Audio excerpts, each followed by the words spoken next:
Sugar patients chapati రోటీ కాకుండా సంతృప్తిగా rice కూడా తినవచ్చు. Doctor rice, sugar free rice, doctor rice, diabetic rice, sugar పెన్సని బియ్యం, డాక్టర్ రైస్. దెందులూరు నియోజకవర్గం తెలుగుదేశం పార్టీ తరఫున, కొల్లేరు సంఘం తరఫున అందరికీ ప్రత్యేకమైన ధన్యవాదాలు. గత 4 రోజుల క్రితం వైఎస్ఆర్ పార్టీ జిల్లా పార్టీ మీటింగ్ పెట్టిన సమయంలో మాజీ శాసనసభ్యులు గౌరవనీయులు అబ్బాయి చౌదరి గారు పార్టీ మీద, స్థానిక శాసనసభ్యుల మీద, కొల్లేరు ప్రాంత ప్రజల మీద ఎన్నో అవకతవకల మాటలు మాట్లాడారు. నాకు 64 సంవత్సరాలు.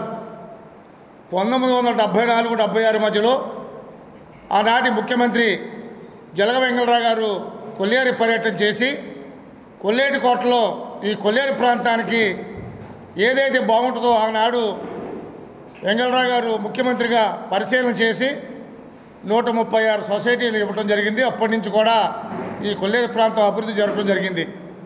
ఏనాడు కూడా కాంగ్రెస్ అనేక రకమైన పార్టీలు ఉన్నాయి ఆంధ్ర రాష్ట్రంలో.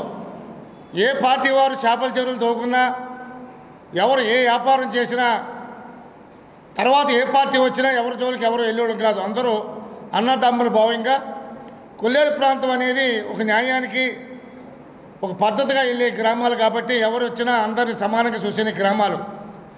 మరి ఈనాడు ఎన్నడూ లేని విధానంగా పోయిన 5 ఏళ్ళు వైఎస్ఆర్ పార్టీ రావటం, కొట్టార రామచంద్రరావు గారు, అబ్బాయి చౌదరి గారు ఎమ్మెల్యేగా ఉండటం, వెనకాల నుండి కొట్టార రామచంద్ర గారు నియోజకవర్గం అంతా డీల్ చేశారు. కొల్లేరు ప్రాంతంలో చేపల చెరువులు తవ్వినా, ఏ విధమైన తవ్వినా అనేక రకాలుగా అన్ని గ్రామాల దగ్గర కూడా మరి డబ్బులు తీసుకోవడం జరిగింది. మరి ఈ రోజున పోయిన ప్రభుత్వంలో ప్రభాకర్ గారు కోమట్లంక, శ్రీపురం గ్రామాలకు సంబంధించిన భూమిని 250 ఎకరాలు ఆనాడు సుమారుగా 3 కోట్ల రూపాయలతో, అది ఎబోలో ఉంది భూమి, కొల్లేరుకు సంబంధించిన భూమి కాదు, అది ఎబోలో ఉంది. ఆ భూమి తవ్వారు, మొత్తం పూర్తయిపోయింది. ఈ లోపలే గవర్నమెంట్ మారిన తర్వాత వాటర్ పెట్టుకుందామనే టైంలో మరి ప్రస్తుతం ఆనాడు ఉన్న శాసనసభ్యులు అబ్బాయి చౌదరి గారు మరి ఆ చెరువులు ఆక్రమించుకొని ఆయనే లీజుకి ఇచ్చుకుని కొంత భూమిని వారేసేయడం జరిగింది.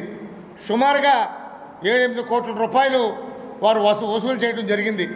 అదే ప్రకారంగా సోమవారపాడు, ఇంకా 3 గ్రామాల్లో సుమారుగా 150 ఎకరాలు, నాయంపల్లి గ్రామాల్లో సుమారుగా 2 కోట్ల రూపాయల చేపలు అవి కూడా మరి దగ్గరుండి కొట్టార రామచంద్రరావు గారు, అబ్బాయి చౌదరి గారు చేపలు పట్టడం జరిగింది.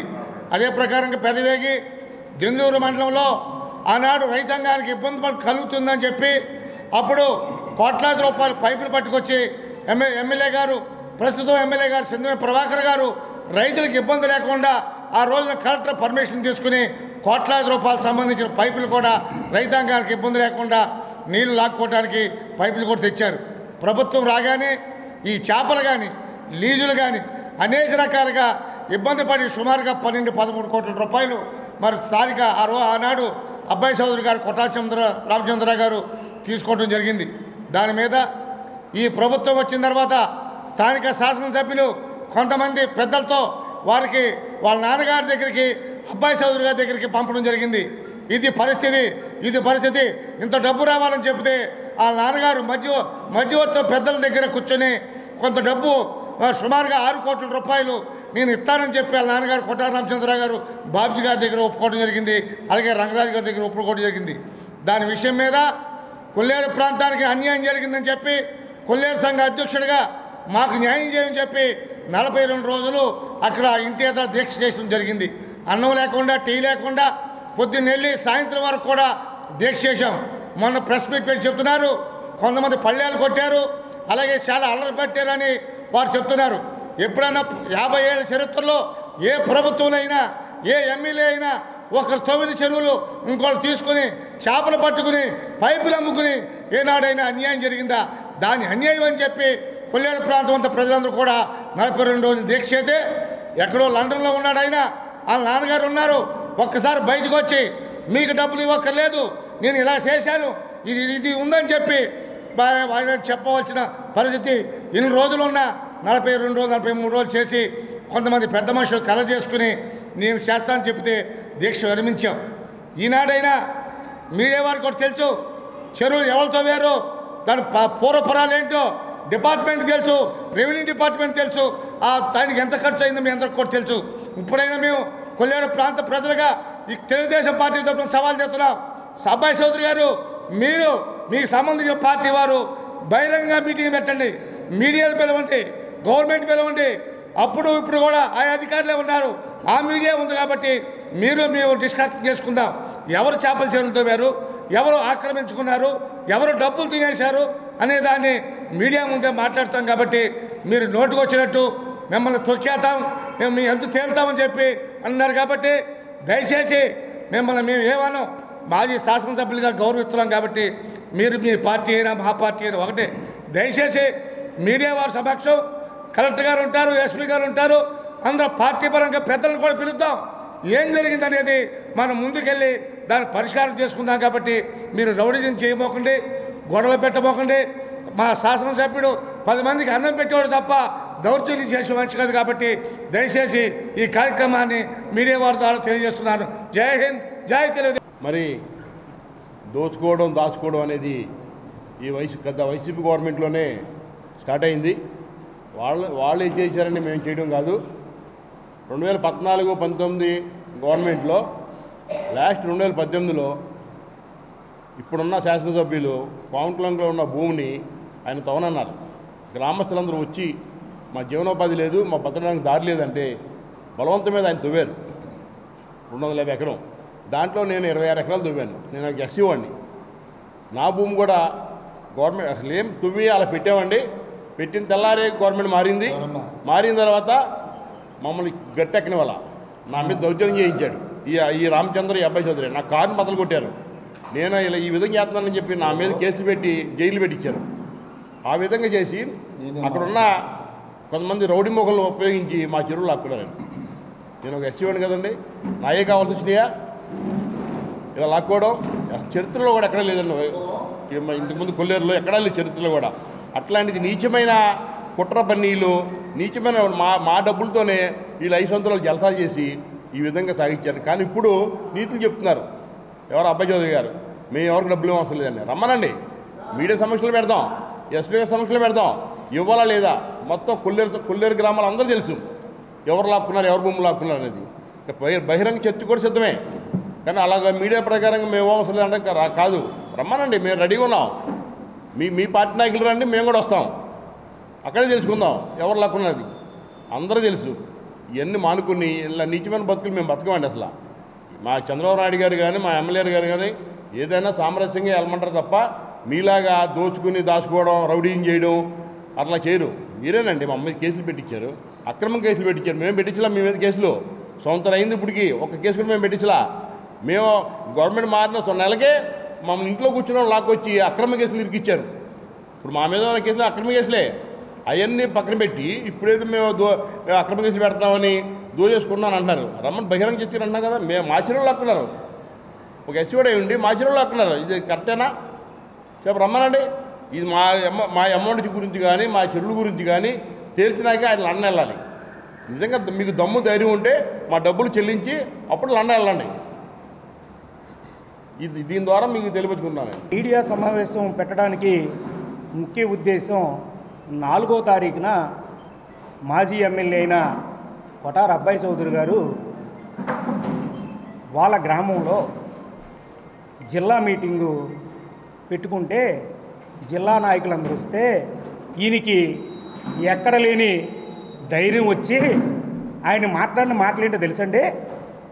కొల్లేట్లో ఎవరైనా సరే చేపల చెరువులు తవ్వుకుంటే ఏ ప్రభుత్వం వచ్చినా ఆ చెరువుల్ని ఎవరైతే తవ్వుకున్నారో వారు అనుభవిస్తారు తప్ప ఊరికొక రౌడీలను పెట్టుకుని, ఊరికొక ఆకు రౌడీలను పెట్టుకుని నువ్వు పోషించిన విధానం నీకు తెలీదా? ఏ ఊరిలో ఏ రౌడీని పెట్టి ఎలా 5 సంవత్సరాలు నువ్వు పరిపాలన చేసావో తెలీదా? ఏంటి ఉత్తుత్తు మాటలో, సొటారీ మాటలో, ఆడింగ్ మాటలు మాట్లాడుతున్నావు? నీ పక్కన నా రాష్ట్ర నాయకులు జిల్లా నాయకులు ఉన్నారని నీకు ధైర్యం వచ్చిందా? 2 నెలలు నీ ఇంటి దగ్గర డబ్బులు ఇవ్వాలని ఎవడింటికైనా వెళ్తామండి? డబ్బులు ఇవ్వకోకుండా ఎవడింటికైనా వెళ్ళగలమా? నీ ఇంటికాడ 2 నెలలు 15 గ్రామాల ప్రజలు రోజుకొక 2 గ్రామాల చొప్పున వచ్చి నీ ఇంటి దగ్గర కూర్చుని వంట వార్పు చేసి నీకు డబ్బులు ఇవ్వాలని మేము ధర్నా చేసిన మాట వాస్తవం.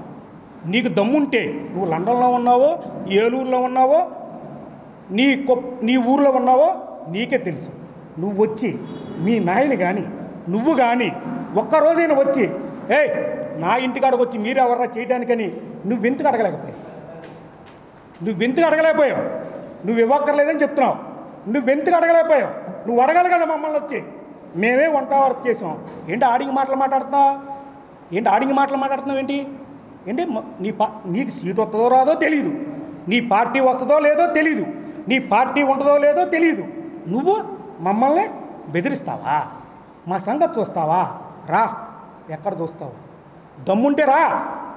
ఊరికే పక్కన రాష్ట్ర నాయకుడు బొత్స సత్యనారాయణ గారు, జిల్లా నాయకులు, నీ తొట్టి గ్యాంగి బ్యాచ్ అంతా ఉందని ఇష్టానుసారంగా కొత్తావా? రా, దమ్ముంటే. నువ్వు డబ్బులు ఇవ్వకపోతే మీ నాయని కానీ మీ నాయకులు కానీ ఎందుకు మధ్యవర్తి చేస్తున్నారు? దానికి సమాధానం చెప్పాయి నువ్వు. ఏంటి కొటారంట? ఏంటి కొటారంటే? నా కొటారంట చూపిస్తాడంట, ఇంటికంతా టీ ఇచ్చాడంట. ఎవడ టీ ఇచ్చావు నువ్వు? ఎవడికి టీ ఇచ్చి పంపించావు నువ్వు? నీ ఇంటికి వచ్చి టీ తాగే దౌర్భాగ్యం మాకెవ్వరికీ లేదు. అసలు నీ నాయకులకే నువ్వు మంచినీళ్ళు ఇవ్వని, తొట్టో నీళ్ళు తాగమనే దౌర్భాగ్యమైన జీవితం మీది. మీరు మమ్మల్ని అంటారా? మా గురించి మాట్లాడతారా? దమ్ము ధైర్యాల గురించి మాట్లాడతావా? నువ్వు 5 సంవత్సరాలు నువ్వు చేసిన పాపాలన్నీ ఏదో ఒక రోజు బద్దలయ్యే రోజు దగ్గరలోనే ఉంది. ఆ రోజు వచ్చిన రోజు నాడు నిన్ను కాపాడేవాడు ఎవడుంటాడో చూద్దాం. అంతేగాని నీ ఇంటికాడ మీటింగ్ పెట్టుకుని ఆన్నేసేస్తాను, ఈ సంగతి చూస్తాను, కొటారంటే ఏంటో చూపిస్తాను, చల్లగొల్లంటే ఏంటో చూపిస్తాను. నువ్వు కొటారువో నువ్వు చల్లగొల్లవో ఎవడో తెలుసు అంటున్నా, ఎవడో తెలుసు. కాబట్టి మీ కుటుంబ చరిత్ర, మీ కుటుంబం ఏంటో మీ గ్రామాల్లో ఉన్న చుట్టుపక్కల గ్రామాలందరికీ తెలుసు. మీ చిన్నాయన ఏం చేశాడు? డబ్బులు ఇవ్వాల్సి వస్తే ఎలా సెటిల్మెంట్ చేశాడు? మీరు అప్పులు పాలైపోతే మీరు వాళ్ళకి ప్రజలకి డబ్బులు ఎలా ఇచ్చారు? ఒకసారి చరిత్ర తెలుసుకోండి. మీ చరిత్ర తెలుసుకోకుండా మమ్మల్ని నరికేస్తాం, మమ్మల్ని పొడిచేస్తాం. ఇక్కడ ఎవడో గాజులు తొడిగించుకుని లేడు, ఇక్కడ ఎవడో కూడా ఆడింగోడు ఎవడో లేడు. ఉన్నది స్వచ్ఛమైన మగవాళ్ళమే. నీకు దమ్ము ధైర్యం ఉంటే రా, సమాధానం చెప్పు. సమాధానం చెప్పకుండా నీ ఇంటికాడ మీటింగ్ పెట్టుకుని నీ ఇష్టం వచ్చినట్టు వాగుతావా? ఏంటి వాగేది? నువ్వు ఏం చేస్తావా? రా, నువ్వెక్కడ రమ్మంటావురా? నువ్వెక్కడికి వస్తావురా? కథ ఏంటో తెలుస్తా. పిచ్చ మాటలు మాట్లాడి ఎవరిని బెదిరిస్తావు నువ్వు? నీ బెదిరింపులకి, నీ ఉడతోపులకి ఇక్కడ వణికేవాడు ఎవడు లేడు. నీ ఉడతోపులకి చింతకాయలు అంతకన్నా రాలవు. నువ్వు డబ్బు కట్టే వరకు ఈ ఉద్యమాన్ని ఆపే ప్రసక్తే లేదు. కొటారు అబ్బాయి చౌదరి గారు, మీరే వినాలి. నువ్వు డబ్బు కట్టే వరకు నువ్వు ఎన్ని ఎకరాలు దౌర్జన్యం చేసి మా చెరువులు లాక్కుని నీ సవటాగాలని ఉన్నారు కదా, పెట్టావు కదా, మీ బాపుని మా మండలానికి అప్పచెప్పి ఎలాగ నువ్వు డబ్బు సంపాదించావో నీకు తెలియదా? నీ బాపు నీకు తెలియదా? నువ్వు పెట్టుకున్న ఆకురౌడీలు తెలియదా? చెప్పు సమాధానం. రా, నేను ఇలాగే మాట్లాడాను. నువ్వు కూడా వచ్చి నా ఎదురుగుండా మాట్లాడి ఏంటా నువ్వు మాట్లాడావని చెప్పు, నన్ను అడుగు. నీ సమాధానం చెప్పకపోతే అప్పుడు అడుగు. అంతేగాని నువ్వు నీ ఇష్టానుసారం మాట్లాడితే ఊరుకునే ప్రసక్తే లేదని మరొక్కసారి కొటారు అబ్బాయి చౌదరి గారు మీకే చెప్తున్నాం. మరొక్కసారి పెద్దగా మాట్లాడితే మాత్రం ఊరుకునే ప్రసక్తే లేదని మీ మీడియా ముఖంగా తెలియజేస్తున్నాం. 11 మంది ఎమ్మెల్యేలు గెలిచిన పార్టీ, దాంట్లో ఒక ఓడిపోయిన ఎమ్మెల్యే గత సోమవారం నాడు మరి కలెక్టరేట్లో వెళ్ళి కంప్లైంట్ ఇచ్చి ఆ రోజు మరి కోకో, పొగాకు, పామాయిలు మరి ఇతర పంటలన్నిటి మీద కూడా పంటలు అన్నీ కూడా ధరలు తగ్గిపోయినాయి. ఇదంతా ప్రభుత్వం అసమర్థత అని చెప్పి ఆయన మాట్లాడడం జరిగింది. ఒక మెట్ట రైతుగా నేను మాట్లాడుతున్నాను. మరి పొగాక్కి రేటు పడిపోతే 12,000 రూపాయలు ఇచ్చి ప్రభుత్వం కొనుగోలు చేస్తున్నమాట నీకు తెలియదా అని చెప్పి అడుగుతా ఉన్నాం. అలాగే కోకో ధర పడిపోతే కేజీకి 50 రూపాయలు ఇచ్చి రైతులను ఆదుకునటం మరి నీకు తెలియదా అని అడుగుతా ఉన్నాం. అలాగే మామిడి రైతులకు మరి కేజీకి 4 రూపాయలు ఇచ్చి ఆదుకున్నటువంటి ప్రభుత్వం కూటమి ప్రభుత్వం కాదా, అది మీకు తెలియదా అని చెప్పి మాట్లాడుతున్నాం. మరి నువ్వు పామాయిల్ గురించి మాట్లాడుతున్నావు. నువ్వు పామాయిల్ గురించి మాట్లాడతానికి అనర్హుడివి. ఎందుకంటే కీర్తిశేషులు నందమూరి తారక రామారావు గారు ఆ రోజున 87వ సంవత్సరంలో మరి ఇక్కడ పెదవేగి మండలంలో మొక్క నాటి మరి ఆ రోజున మెట రైతులకు పెద్ద వరంగా మరి ఈ రోజున అది మారింది. అలాగే పామాయిల్ని దిగుబడి ఇంటర్నేషనల్ మార్కెట్లో మరి 1,25,000 రూపాయలు ఉన్నటువంటి ధర 1,00,000 రూపాయలు పడిపోవడం వలన ఈరోజు పామాయిల్ రేటు ధర తగ్గడం జరిగింది. అంతేగాని ఈ ప్రభుత్వం తగ్గించింది ఏం కాదు. లేకపోతే పామాయిల్ ఇక్కడ వాడొద్దనో, లేకపోతే మామిడికాయ తినొద్దనో, లేకపోతే కోకో వాడొద్దనో, లేకపోతే ఈ ప్రభుత్వం ఏమీ ఆపలేదు, దానివల్లనే రేట్లు పడిపోవాలి. మరి మీరు చెప్తున్నారు ఇదే పామాయిల్ గత 5 సంవత్సరాల్లో మీ గవర్నమెంట్ ఉన్నప్పుడు పామాయిల్ మొక్క కొనాలంటే 400 రూపాయలు పెట్టి మొక్క కొన్నారు.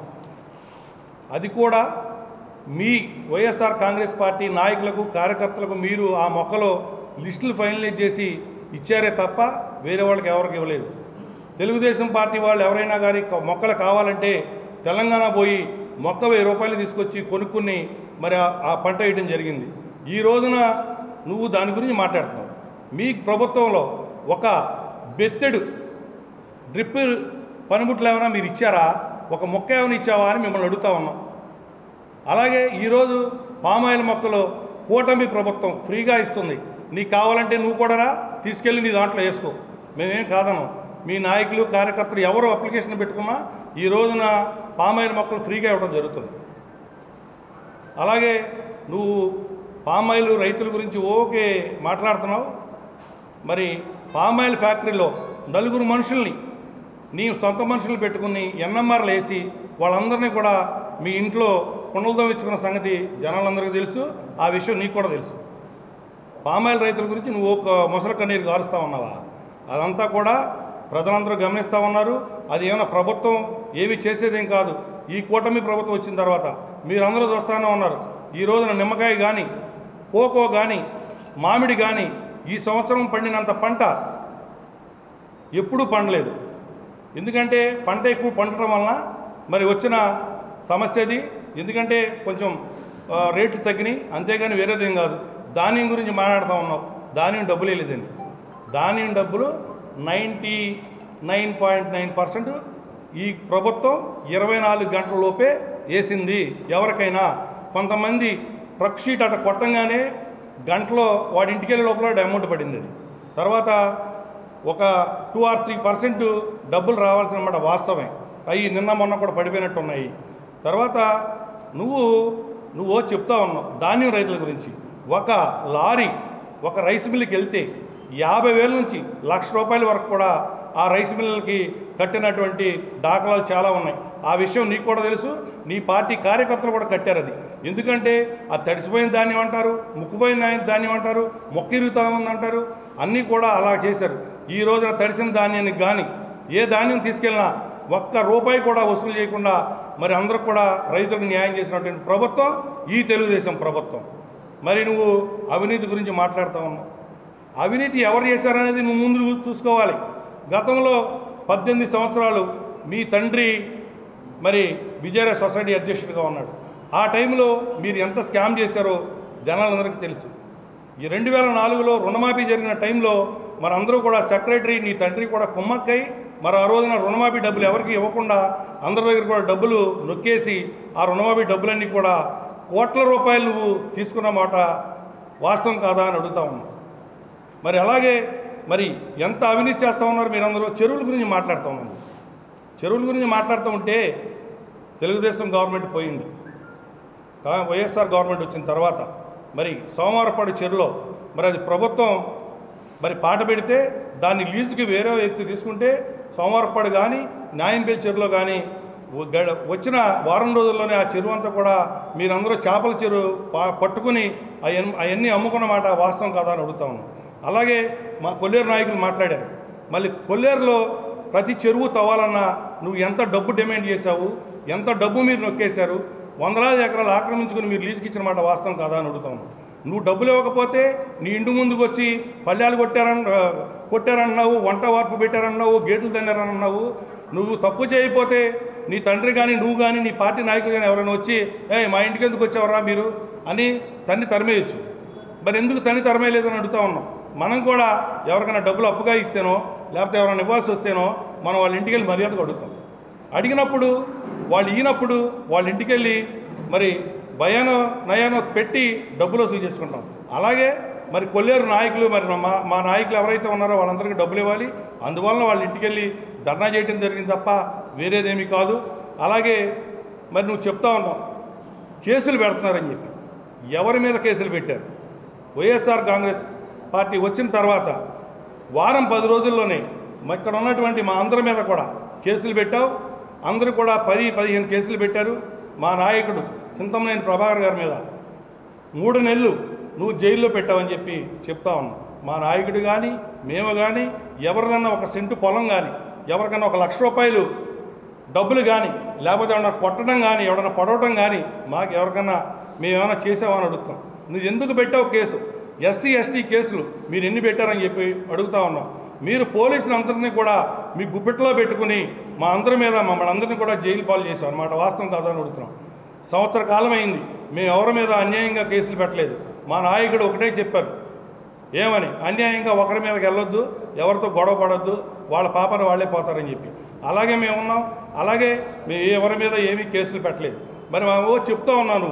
మరి గ్రావెల గొడవ అయితే ఆ రోజున మేమందరం కూడా ఉన్నాం. గొడవలో ఉంటే మా పార్టీ నాయకుడు మరి మధు గారు డాక్టర్ గారు వారిని చావగొడితే చావు బతుకుల మధ్యలో ఆయన హైదరాబాద్ హాస్పిటల్లో 3 నెలలు ఉండి తర్వాత ఆయన చావు నుండి తప్పించుకుని బయటకు వచ్చిన మాట వాస్తవం కాదు అడుగుతున్నాము. మా పార్టీ నాయకుడు తార సత్యనారాయణ ఉన్నాడు. అతన్ని కూడా పడేసి కొడితే ఆ వీడియో క్లిప్పింగ్లన్నీ కూడా మీరు కూడా ప్లే చేసిన మాట వాస్తవం కాదు అడుగుతున్నాం. మరి మా తమ్ముడు నాని మేమందరం ఉన్నాం అక్కడ. వాడి కారు మొత్తం పగలగొట్టిన మాట వాస్తవం కదా. అక్కడ 3-4 కార్లు పగలగొట్టారు. మరి రవి కారు పగలగొట్టారు. మరి ఇన్ని దౌర్జన్యాలు చేసి ఇంతమంది మీద కేసులు పెట్టి మరి అన్నీ కూడా వాస్తవం కాదని అడుగుతున్నాం. మేము బయటికి వెళ్తే మా మీదకి రోజు ఒక 5-6 కార్లు కాన్వాయ్ పెట్టుకుని మీదకు వచ్చి మమ్మల్ని గుద్దటానికి ట్రై చేసి మామూలుగా మా మీద కార్లు వేసుకోరు. రోజు ఊరికి ఒక ఎమ్మెల్యే ఉండేవాడు, ప్రతి ఊరికి ప్రతి ఓడు నాయకుడు అక్కడ. మరి ఇంకా చెప్తా ఉన్నాం, మండల పరిషత్ పెదవేగి మండల పరిషత్లో మీరు ఎంత అవినీతి చేశారో మొత్తం అంతా కూడా మేము బయటికి తీసాం, అది బయట పెట్టాం. మరి గార్లమడుగు పంచాయతీలో మన మీ అనుచరుడు మీ పెద్ద నాయకుడు మన బాయమ్మ గారు కృష్ణ గారు ఉన్నాడు. మరి ఆయన కాఫీపొడి ఫ్యాక్టరీకి వెళ్ళే దారి ఫ్యాక్టరీ వాళ్ళు పోసుకుంటే దాన్ని ఈయన పోసినట్టుగా బిల్లు చేసుకున్నమాట వాస్తవం కాదా? అలాగే ఎన్నో లింక్ రోడ్లు ఏమీ పోయకుండా మీరందరూ బిల్లు చేసుకున్నమాట వాస్తవం కాదని అడుగుతాము. బాబరాజగూడెం పంచాయతీలో రాజంపేట అని ఒకటి ఉంటుంది, రాజుపాలెం అని ఒక విలేజ్ ఉంటుంది అక్కడ. అంటే ఎప్పుడో ఉన్నది అది, నత్తవారిగూడెం దగ్గర. అక్కడ నుంచి ముత్తరవీడి వరకు వర్క్ చేశారంట వీళ్ళు. 5 లక్షల రూపాయలు డ్రా చేసిన మాట వాస్తవం కాదని అడుగుతాం. బాబరాజగూడెంలో మరి తమ్మిలేరు కాలం నుంచి మాకు ఏటి కాలం వస్తుంది. బిల్లులు అయితే చేయించుకున్నారు కానీ ఒక్క పార మట్టి కూడా ఈరోజు తీయలేదు. ఈ రోజున మీరు వెళ్ళి చూడండి ఆ కాలం ఎంత నీట్గా బాగు చేపిస్తూ ఉన్నాము. అలాగే రోడ్ల విషయంలోకి వస్తే మేము ఆ రోజున రోడ్లు గుంటలు పోస్తూ ఉంటే మరి ఆ రోజు మా మిల్లుబాబు గారిని మీద దౌర్జన్యం చేయడం కూడా జరిగింది, మీరు అందరూ కూడా చూశారు. అలాగే మేము ఏదైనా ఓడిపోయిన తర్వాత వారం రోజుల్లో మేమంతా కూడా జనసంచారంలో తిరిగాం, జనాలతో మమేకమై మేము ఉన్నాం. కానీ ఈ రోజున నువ్వు ఎక్కడికో లండన్ వెళ్ళిపోయావు, నీ పార్టీ లీడర్లు అందరూ కూడా ఎక్కడికో పారిపోయారు అందరూ. మరి మేము ఆ రోజున వారం రోజుల్లోనే మేము క్రాంతి కళ్యాణ మండపంలో మీటింగ్ పెట్టాం. వేలాది మంది వచ్చారు ఆ రోజు. నువ్వు సంవత్సరం పోయిన తర్వాత పార్లమెంటరీ పార్టీ మీటింగ్ పెట్టావు 7 కాన్స్టిట్యుయెన్సీకి సంబంధించి. అంతా కలిపి వచ్చింది అక్కడ 1000-1500 మంది. అది నీ ఇంట్లో పెట్టావు. దాన్ని చూసుకుని నువ్వు వేల మంది వచ్చేసారు, నాకు లక్షల మంది వచ్చేసారు, అది చేసా ఇది చేశానని అంటున్నావు. వాళ్ళకి అది చేసా వీళ్ళకి ఇది చేశాను అంటున్నావు. మా నాయకుడు చింతమనేని ప్రభాకర్ గారు ఇంటి దగ్గరికి ఇప్పుడు కూడా మీరు వెళ్ళినా ఎవరు వెళ్ళినా కానీ పొద్దున్నే 5ంటికి స్టార్ట్ అయ్యి 12 వరకు వచ్చిన వాళ్ళందరికీ కూడా టిఫిన్లు టీలు అన్నీ కూడా రోజుకు ఒక వెరైటీ చేసి పెడతామమ్మా. అలాగే 12 దాటిన తర్వాత ఎవరు వచ్చినా భోజనం పెట్టి పంపిస్తామమ్మా. నీకు ఎప్పుడైనా ఒక్కరోజు కూడా మీ ఇంటి దగ్గర అలాగే భోజనం వరకని పెట్టావా, మంచినీళ్ళు ఇచ్చావా అని చెప్పి అడుగుతామమ్మా. మరి మీ అందరూ కూడా తెలుసుకోవాల్సింది ఏంటంటే ఇక్కడ ఉన్న వాళ్ళందరి మీద కేసులు పెట్టున్నాం. అందరూ జైల్లో ఉన్నవాళ్ళమే. ప్రతి వారానికి 2-3 సార్లు మేమందరం కూడా కోర్టులోకి వెళ్ళి ఇలా చేతులు కట్టుకుని మేము జడ్జి గారి ముందు నిలబడాల్సి వస్తుంది. మీ మీద ఎవరు మేము కేసులు పెట్టలేదే, నువ్వు పబ్లిసిటీ కోసమో లేకపోతే దీనికోసం యాక్ట్ చేయడం కోసం మాట్లాడుతావు తప్ప అదేం వాస్తవం కాదు. సరే రా, ప్రజాక్షేత్రంలో నేను వస్తానన్నావు. నువ్వు వచ్చేది ఎప్పుడో సచ్చేది ఎప్పుడో మాకు తెలియదు, కానీ ఇంకా మేము 4 సంవత్సరాలు ఉంటాం. నువ్వు వచ్చిన తర్వాత చూస్తామేమో, మేము ఇప్పుడే చూడగలం ఏదైనా చూడాలంటే. అది కూడా గుర్తుంచుకోమని చెప్తా సెలవు తీసుకుంటా ఉన్నాం. తెలుగులో ఫాస్టెస్ట్ న్యూస్ ఇప్పుడు కొత్త అవతారంలో 5 సెకండ్లోనే పూర్తి వార్తా సమాచారం మీ చేతిలో. సోషల్ మీడియా ట్రెండ్స్ మీ కళ్ళ ముందుకే live TV and voice search ఆప్షన్స్తో ఇప్పుడే డౌన్లోడ్ చేయండి. యాప్ లింక్ డిస్క్రిప్షన్లో ఉంది.